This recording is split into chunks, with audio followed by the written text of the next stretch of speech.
Hello everyone, this is Canadian Beast Duck. Thank you so much for coming and welcome to my channel. In this video, I am going to share some tips and techniques on how to make a perfect Puto cheese without fail even if you are a beginner. But before we start, I would like to show you the necessary tools one should have in order to succeed and enjoy baking.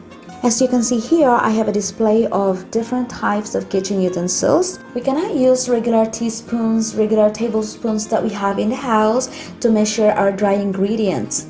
The only measuring spoon that you can use in baking is the one like this. It has metric. It is very accurate, precise measurement. They come in different types. There's stainless steels, plastics, whatever type you have, it has to have a metric, okay? Now for the measuring cup. This is the only measuring cup you should use to measure dry ingredients. For the liquid ingredients, this is the only measuring cup you should use to measure your liquid ingredients. Not any of these regular cups that we use for drinking. And if you do not have the right molder, you can use anything that you think can be used to mold your cake.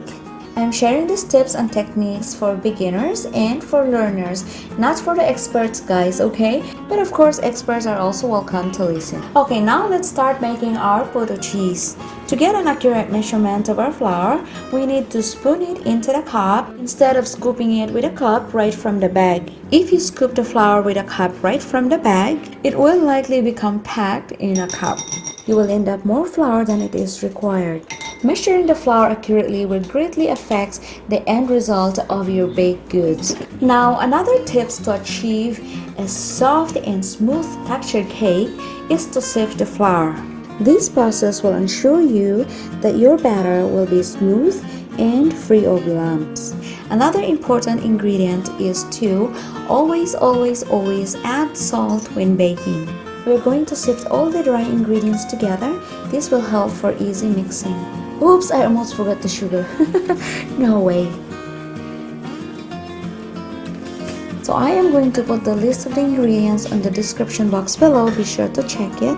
And if you're new to my channel, please subscribe before you go and click the notification bell so that you'll get notified every time I have a new upload. Additional tips on measuring the flour: you should not shake or tap the cup, otherwise it will pack the flour. If you do that, you will end up with a pudding-like consistency Puto, and we don't like that, right? We want a soft, moist Puto cheese. After the sifting, we're going to give it a mix to ensure that all dry ingredients are mixed well. So we're gonna put this aside and we are going to prepare our liquid ingredients in a separate bowl or container. You can also beat the egg first and then add the butter and then the milk. That way it will ensure that the egg is beat properly. The important thing is that the egg has to be beaten very well so that it will be distributed evenly into the mixture. For the flavoring, we are going to use lemon juice.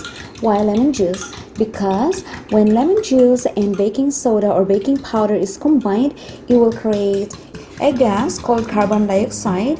It will make our cake fluffier and softer than with just a baking powder or baking soda. That is why I really love adding lemon juice to all my baking goods. And the batter has to be melted first before you mix it in.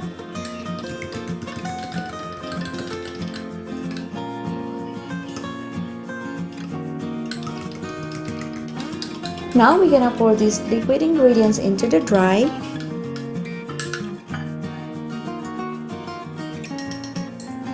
And stir it gently for 15 seconds. And gradually speed up the stirring for up to 30 seconds. So guys, this is a real-time stirring. I did not speed it up. I also did not slow it down.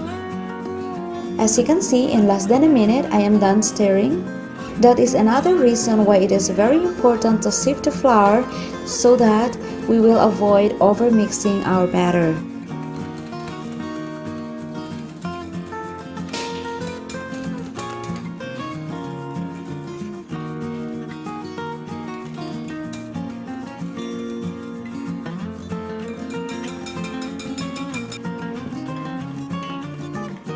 Now it's time to transfer the batter into the steamer. Okay guys, additional information. If you do not have a measuring spoon, a measuring cup, and a measuring glass, you can use a weighing scale. You just have to consult Mr. Google for the conversion. Okay guys? And important factor to consider, the steamer must be boiling by now. Okay, we must not put our Puto cheese into the steamer that is not boiling yet. Okay, now if you want your Puto cheese to have a smooth round top, then put your fire in between low and medium. If you want it to have a crack on top, then put your fire on medium to high. Oh, I forgot to say, I am using a silicone mold, so it doesn't need butter. That's why you didn't see me buttering it.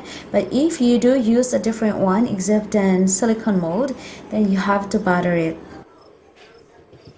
After it's all filled up, we are going to tap the steamer basket to release air bubbles. This will ensure that our cake will be smooth and not have a big holes inside. We're going to steam the potato for at least 12 minutes, maximum of 14 to 15 minutes. So while the potato is steaming, we are going to prepare the cheese. I am using a Canadian cheddar cheese, so this is our kind of cheese here. So I'm just gonna tensiometer or estimate the thickness and the length of my cheese.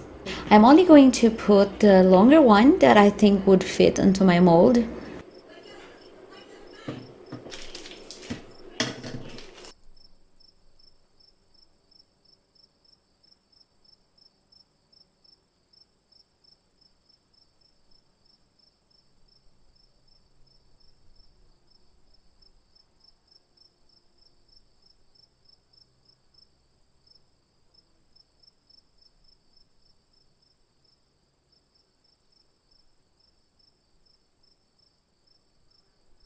Around 12 minutes of the cooking, that is the time we are going to put the cheese on. If we put it very early on, it's gonna melt and it's gonna splatter all over the top.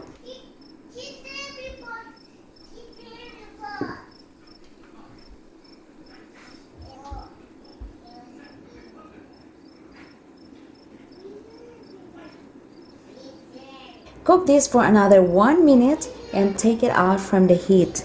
It's done. If we leave it longer, the cheese is gonna melt all over the puto. So this is 14 minutes in cooking all in all.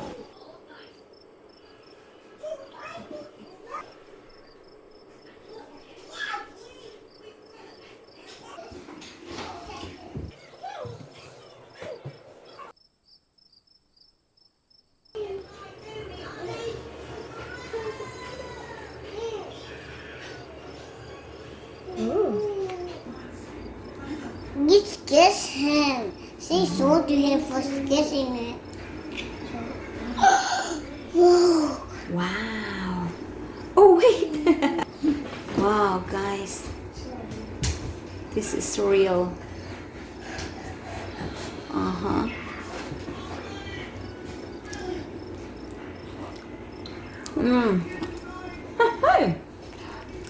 Oh my goodness, it's just so soft. Yeah. Melt in your mouth. Oh, you did get red.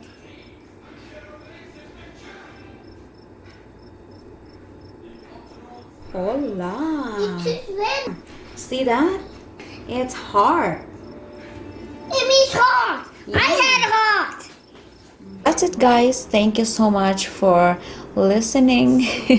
I hope you learned something, and I hope that the next time you're going to make a puto cheese, it will be perfect such as this. Okay, if you have any question, just comment down below. I think don't forget to subscribe and click the bell button so that you'll get notification every time I have a new upload. I'll see you next time in my next video. Bye.